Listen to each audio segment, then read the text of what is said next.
All right, so we're going to go ahead and get into our match reviews for this evening. First up, we have a match review from FruityLoopz. I love FruityLoopz, who has 1,752 hours in the game of Dead by Daylight, which is well over the amount of hours I would expect you to have most of your fundamentals down in terms of consistently performing well, that being relatively short chases, micro pressuring the gens, that sort of thing. I expect that around 1k hours for consistency. You can do a lot of these things at like 100 hours, 300 hours, 400 hours, especially if you spend that time focused and learning. But most players, in terms of being able to consistently pull off like a high win rate, usually they don't start doing that until like 1k. So you're almost double that, so you're fine in that regard. You're playing Jason, playing John Friday the 13th, who's a very, very excellent, fun character. We were just talking about low A tier, high B tier. Very, very good character with a lot of tools in his kit. Kind of like a Swiss Army knife kind of killer that has something for most situations. He is very moderate in terms of his skill floor. He's kind of like Xeomorph in that regard, where like he's not like one of the hardest characters in the game, like 10 being the hardest and 1 being like really easy. He's probably like a 5-ish. So he's moderately up there. So like, you know, not exactly plug and play. So, but very, very good when you get used to him. You are also on Father Campbell's Chapel, which, unfortunately, the Cortispren realm in general, say the thing, Bart, has been hit by pallet density. So even though I would argue that Father Campbell's Chapel was always pretty survivor-sided because of the God window that can spawn in main. There's always a consistent confirmed tile spawn, like full tile, not just like a path pallet, but like a full jungle gym that is confirmed to spawn, always into shack. This map was already really strong. But as you're already seeing here, you're probably standing in front of a pallet here at the bottom of the screen. And then there's one up there. Hold on. You don't see my mouse. There we go. So there's probably one that you're facing right in front of you because that formal tile is already always coded to spawn here.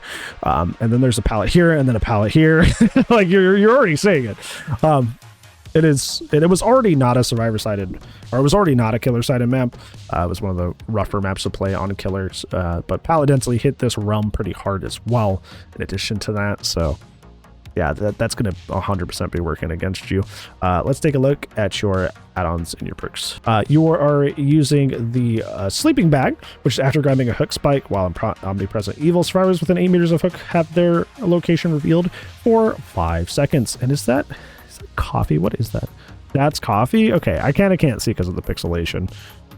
But if it is coffee, that is one of my favorite add-ons to use them. That is, this increases the throwing spike push by 25%, but the cool part about it is you get 8% haste for 3 seconds after hitting a survivor with the throwing spike, which is very, very nice. Very, very lovely. I've taken this off in recent memory for a lot of my matches just because like I'm getting a little too reliant on it. So I need to stop that. These add-on picks are fine, especially coffee. Sleeping bag is kind of like, especially with like lethal, I can see the value, so not really a bad pick there. Just gonna give you some other suggestions since it's a new character. Deputy's badge is a nice add-on. This is while in omnipresent evil passing within 4 meters of a generator causes the generator to explode, and you lose 5% progress, or they lose 5% progress, and begins regressing. If the survivor is on the generator at the time, they will be faced with a special skill check. And if they fail that skill check, they get a 10% additional progress lost, which is pretty good. You also have what everybody loves, and I was kind of like not huge on that. But Sauna Rock is one people love a lot. Is after performing a jump scare, this inflicts all survivors with exhausted for 13 seconds, which sounds great until you realize if you crouch, which most survivors are already beginning to learn, you don't get jump scared. So this add-on is retroactively getting worse and worse as time goes on, as more people realize that they can just kind of like avoid jump scares pretty easily. So keep that in mind. In terms of your perks, you have lethal to go with your add-on, which is nice. But I will say that lethal without another or a perk is a little on the weak side. It's not bad per se, but it is kind of like it lacks some umph, and you definitely need some umph in the current meta. Pain res, of course, one of the tried and true strongest slowdown in the game, very consistent. These last two are kind of interesting. Brutal, I don't mind because it's like a lot of the time you're gonna get 110 around loops, and if you can just like break the pallet out of the way and then set up another like spike shot, like that's fine to me.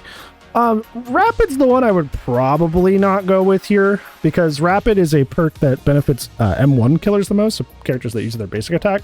But with Jason, you realistically should be hitting spike shots as much as possible, and only going for like lunges and basic attacks when like those are presented to you and like easy.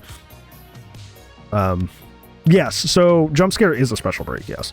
So it's not like brutal, theoretically, unless something's broken, should not stack with that.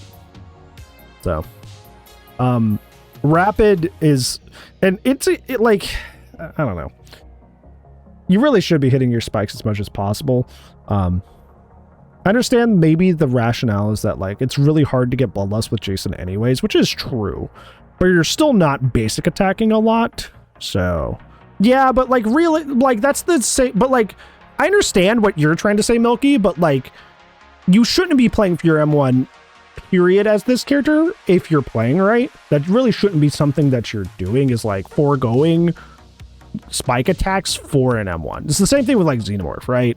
Like, could I on Xenomorph run perks to make my M1 better, so I like my M1 is a little bit more versatile and I'm a little bit more quote unquote well-rounded? I could, but my tail attack is going to be better in almost every situation anyways. So why am I doing that? You know what I'm saying? Like, you're plugging you're trying to fix something in the kit that's essentially not really a problem. Like, this character is funneled mostly into their M2, which is how they're supposed to be, and they're still really strong. So you're trying to round yourself out for something that like is still going to be worse than just hitting it with the spike.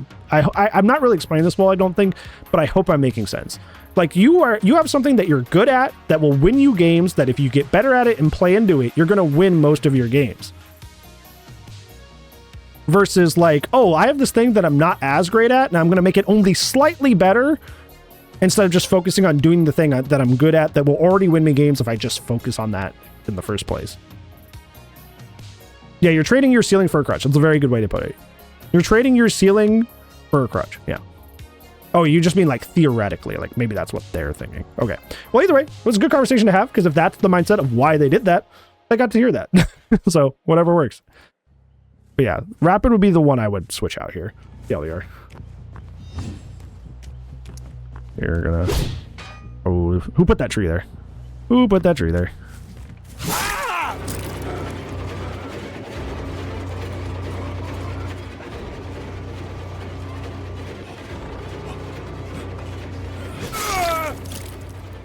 Okay, very quick down.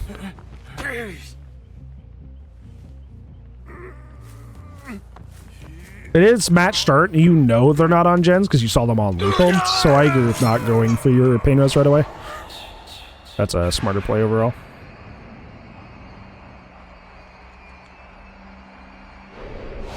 Because the reason you do that is because if you do 20% to a gen with pain res, and it goes over the amount,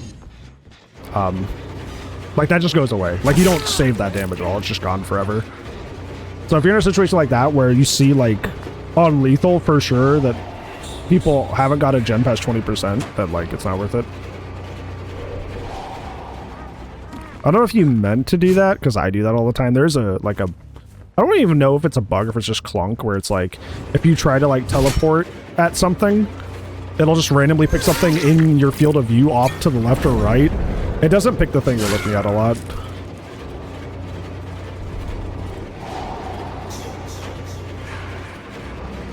I can break this wall with... Yeah, there you go. You just wanted to grab the spike first. You had the right idea, though. Okay, you are tunneling. Which, tunneling this early is not bad by your estimation. It's really good. But you kind of have to commit to the bit, so to speak. So I just want to see if you do that. He might have DS. He does not. Okay. How does this go poorly for you then? Because you have a lot of early pressure. You're gonna get a pain res off of this too, which is nice. But you saved that from earlier.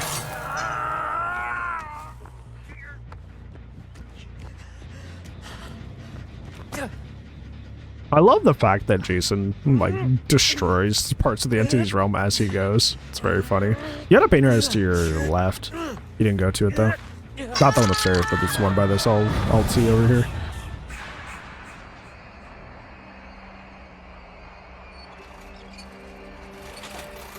Let's say, you know where they are. They're behind you. I don't know why you went off this way.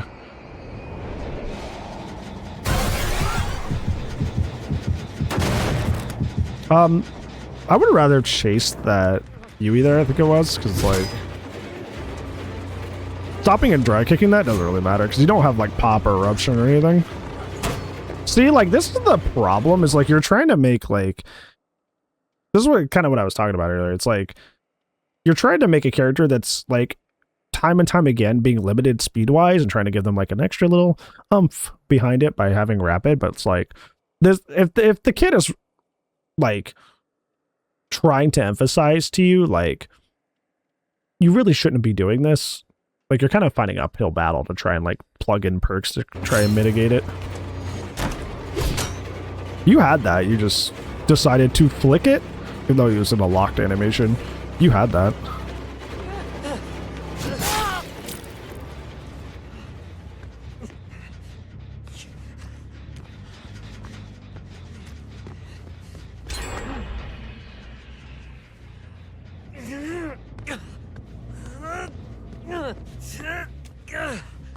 It's not that his wrist is broken, he's just trying to slap the blood off of it.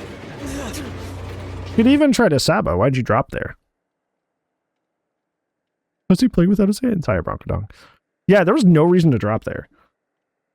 If she started Saboing, like, at least hit her before dropping. But she didn't even start Saboing. She just kind of like faked it, and then you were like, oh, I gotta drop him now. Like, the name of this video is I need help with spears. You need to take off rapid. You need to take off rapid because, like, I don't know if it's because of rapid per se, but you're M1 happy on this character and they're an M2 killer. You're not going to get better at the spikes if you're just like constantly going for normal swings and you're running rapid to further like endorse that style of gameplay. You're only going to get better by practicing, so I would not try to like have this very like normal basic attack focused gameplay that you currently have.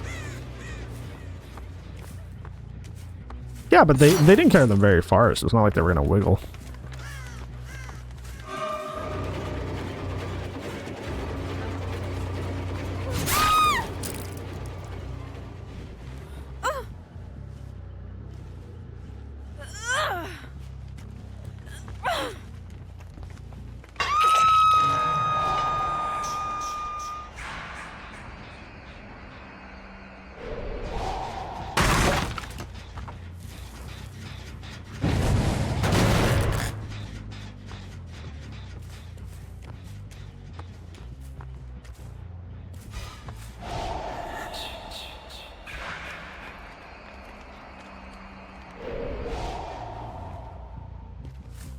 Could have stayed in your mode a little bit longer to try and find where people are. There's a lot of info in Omnipresent Evil.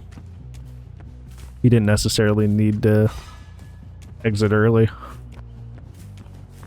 I think what a lot of Jasons do is what a lot of people try to do with Xenomorph, where like they'll pop out of the control station, just use the 16 meters of Killer Instinct to try and see if people are around, which when this character first came out was a good strat, or when they're in the PTB was a good strat, but people have figured out that if you crouch, you don't get jump scared. So that's not nearly as effective of a strat, because what people are doing is if Omnipresent Evil's active and they're seeing all the fog, they're just going to crouch most of the time anyways to avoid the jump scare from happening. So it's not good to just like teleport to try and proc it if that's what you were trying to do.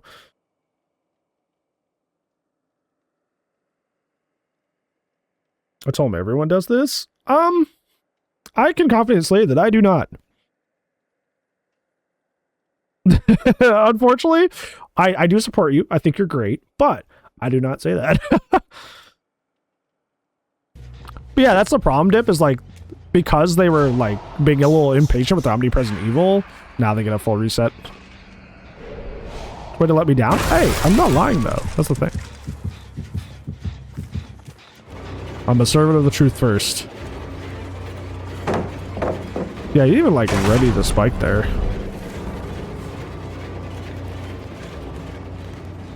You should be able to still see them if you're in the fog with them, but I think you got scared and yeah, I think you just kind of panicked there.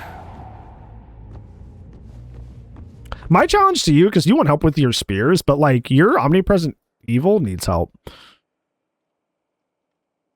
Your omnipresent evil needs help. Because like you're not waiting for info. You're just kind of like teleporting and hope to hit people with a jump scare, which, like I said, if you haven't played since like the PTB, like, you know, that's probably still a bad habit you have from there, because like people didn't know that crouching just blew it up. So people didn't do that, but you know, people can crouch to avoid the jump scare, and that as that information becomes more prevalent, as people get more used to that, just like popping out of omnipresent evil constantly to try and check for that is not going to be as helpful of a part of your info for your kit. So sorry.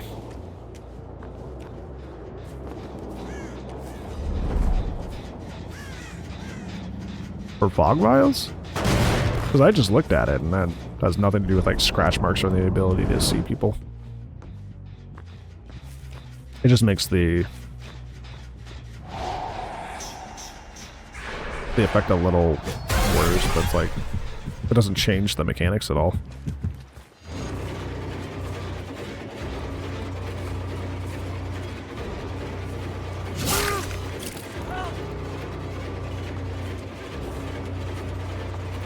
I thought it didn't. I thought I was right in that, and I checked it too. That was a very ambitious mind game. It just kind of like didn't work out for you. Mind gaming an entire wall of shack is like can be pretty difficult. You could have hit that. You just hesitated.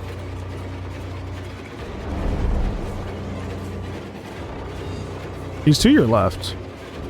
Yeah, he was on your screen. I think this is gonna be funny advice, but I think you need to chill. I think you need to relax. Like every time the fog vial drops, you're like, oh, where'd they go? Where'd they go? It's like everything is making you like visibly panic.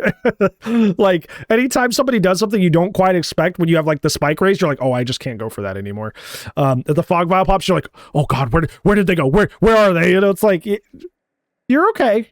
It's like you can still go for the things that you're going for. They're not as strong as you think they are. If somebody vaults or does something unexpected while you have to spike up, just be a little patient, then go for the shot anyways. If somebody fog vials and you're in the fog with them, remember that you can see them if you're within the fog with them. You can still see them. So like just kind of just chill a bit, because it seems like you really like panic and freak out whenever things don't go according to plan. But being versatile is how you're able to, especially with a character like this, is how you're able to, you know, reach success.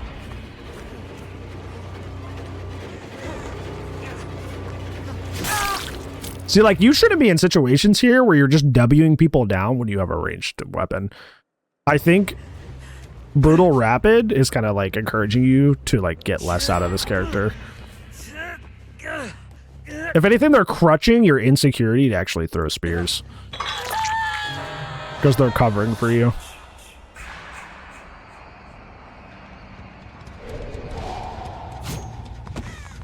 There's not really a reason for you to come over here, because there's no gens over here. Even if there was a survivor over here, like, you should realistically be like defending the area that actually has the gens.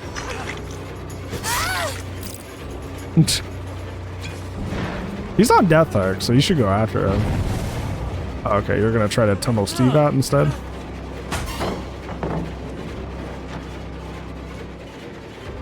Yeah, Rick is death hook. Yeah, see, like, you literally walked right by a pile of spikes and didn't pick it up.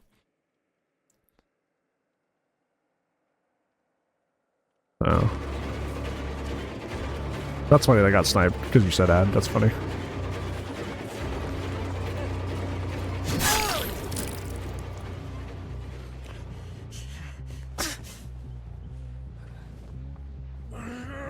You're lucky you have DS.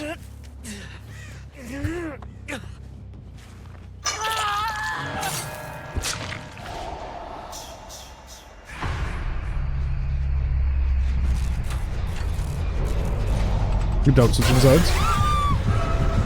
Unfortunately, yeah, you should go for UE.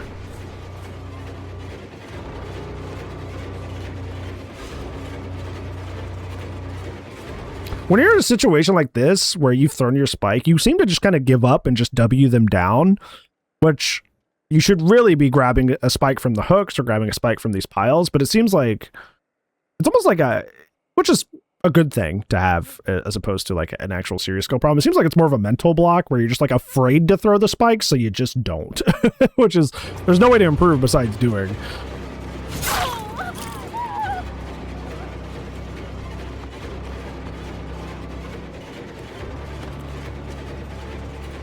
You're not even getting the full effective rapid because powers are not excluded from the diminishing returns. Add-ons are, but you're not even getting the full effect of that, so even less helpful in that regard.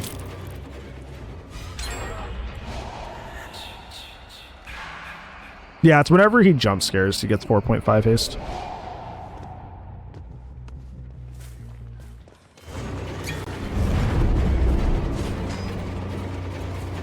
Yeah, so you can still see her in here. Don't get distracted. Okay. Thankfully that fog was about to be over.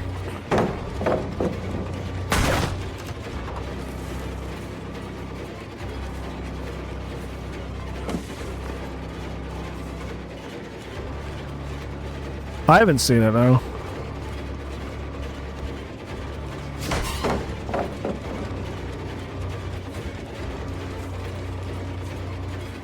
So you're chasing as a 110 killer trying to do M1 gameplay. And you're wondering why this goes wrong. You were playing? Hi, Zan. Yeah. It'd be really funny if I was like moving my mouse and like, you know, moving the character without use of my other hand.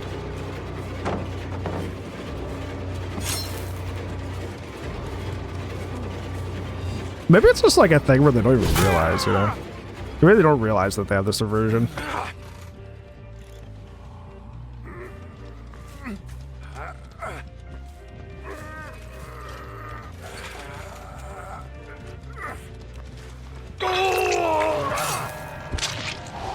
Because like, I thought when I read the title of this video, it was like, Brand, help me with my spikes. I'd be like, okay, I can give advice on how to throw the spikes better. But they're not even like really picking up the spikes, so I don't really have much advice to give in that regard because they're not really doing it. So it's like, there's not a big sample size to even give like a advice for. Yeah, exactly, Smo.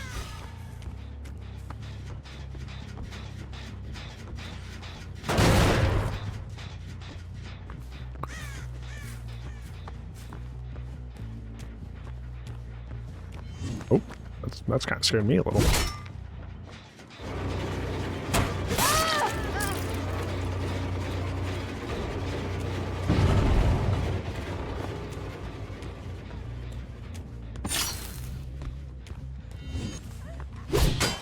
You're also, I've noticed like half of the shots you do take, they're already like fully behind the wall. It's not like Xenomorph or Nemesis where you can kind of like strafe and hit them around the corner of objects. Like that's not, this is a single projectile with a single hitbox that just is the spike. It doesn't linger around things, or it can't linger around things rather. But it seems like you play almost like it does because most of the shots you've gone for have been when they've already cleared an object just barely. So I would stop going for those. What am I drinking? Popping boba drink. Oka's Taiwan classic, artificially flavored strawberry dragon fruit oolong tea. Yeah.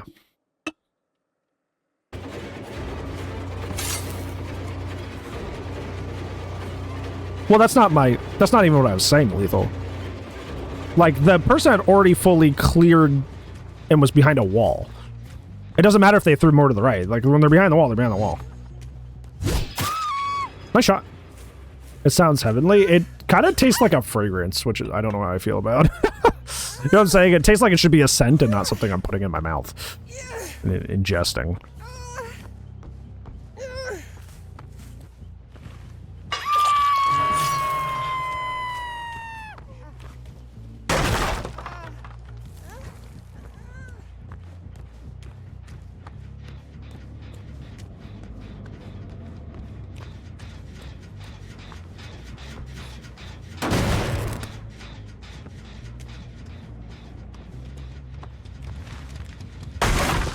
like shampoo. It smells like somebody's like whatchamacallit,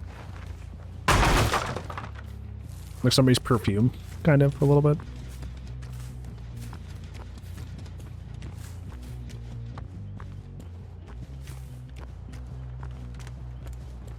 You have omnipresent. I think yeah, your omnipresent evil needs a lot of work, because like you're like, I don't know where they are, but then you'd even like attempt. See, like they're like, hold on, I want to show you exactly what I'm talking about, because like she's fully behind this wall already.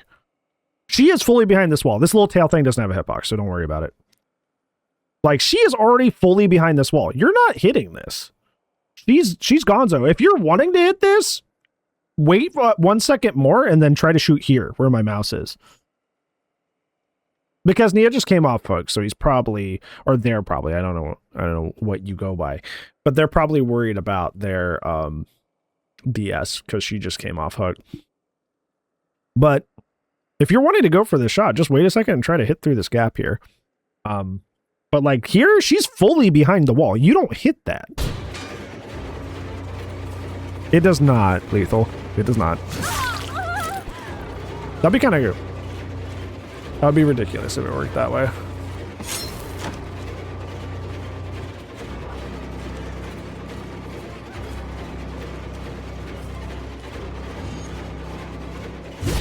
There you go. See? You were patient, you waited till she was fully within line of sight and went for it.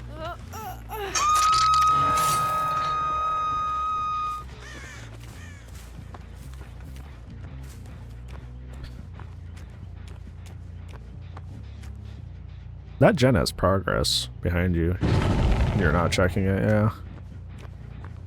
It feels like Omnipresent Evil did give you a lot of info early in the game because of the way you were using it. Nice shot. And now you're like not using it at all. Hi, Toy. Welcome in. Well, then again, yeah, you're right, Zan, because like now they're chasing the Yui off hook.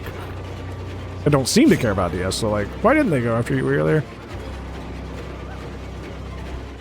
She is Obsession too, so it's more likely than you think.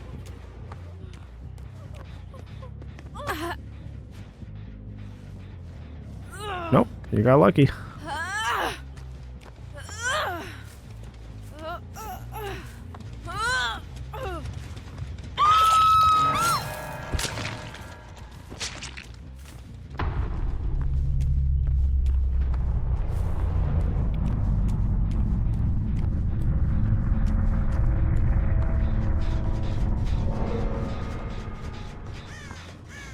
Yeah, it seems like it's almost like a mental block, because like once you like actually start going for shots near the end, like you were hitting way more.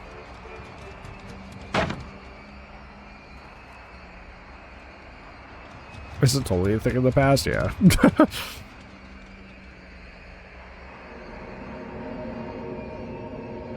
Those were the wildest games where you loaded in, didn't see an obsession at all, and you're just like, oh, I can tunnel. It was very funny.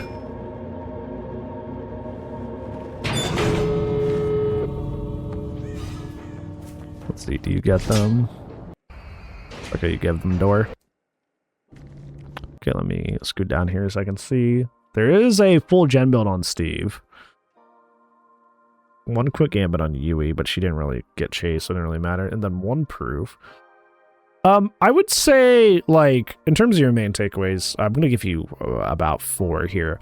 The first 2, I'm going to focus on the spikes, since you said that was what you needed the most, or what you perceived to be something you needed the most help with. First is actually throw spikes.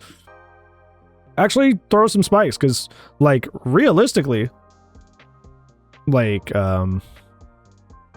you know it's cliche, but you miss 100% of the shots that you don't take. And realistically, you weren't really throwing a whole lot of spikes in this game, like almost at all. There were several chases that you literally walked by hooks and